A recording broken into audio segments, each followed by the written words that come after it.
Nagbabalik ang PTV Balita ngayon.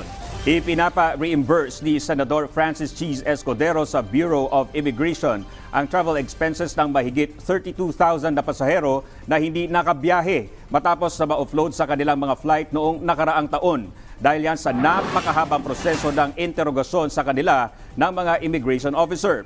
Ayon sa Senador, dumaan na sa mahabang proseso ang mga pasahero bago sila nabigyan ng visa. Kaya dapat ipaubaya na lang sa pupuntahang bansa ang pagbusisi sa kanilang kakayahang bumiyahe.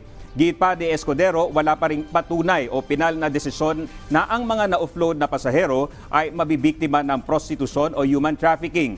Iminungkahi ng Senador ang paglalaan ng special provision sa 2024 national budget na nag-uutos sa ahensya na ibalik ang mga nagastos ng na-offload na pasahero. Siniguro naman ni Senate President Juan Miguel Zubiri na maisasama ang iminungkahing probisyon para sa deliberasyon ng pondo ng ahensya para sa susunod na taon.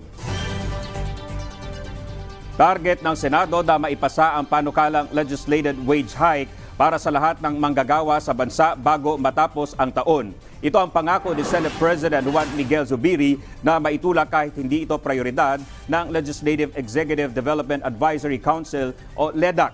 Ayon sa Senador, tumaas na ang cost of living sa buong bansa at kailangang i-adjust ang sweldo ng mga trabahador para magkaroon ng disenteng pamumuhay. Dagdag pa ni Zubiri, para lang sa mga manggagawa sa Metro Manila ang nakaraang wage adjustment. Kailangan din umanong taasan ang sahod ng mga manggagawa sa ibang bahagi ng bansa dahil hindi naman naiiba ang presyo ng mga bilihin sa mga probinsya. Isinusulong ang 150 peso pay hike para sa mga empleyado sa private sector habang 12,000 increase naman sa minimum wage earners sa gobyerno. At yan ang mga balita sa oras na ito. Para sa iba pang updates, i-follow at i-like kami sa aming Facebook at Twitter sa @PTVPH. Ako po si Dominic Albilor. Magandang umaga.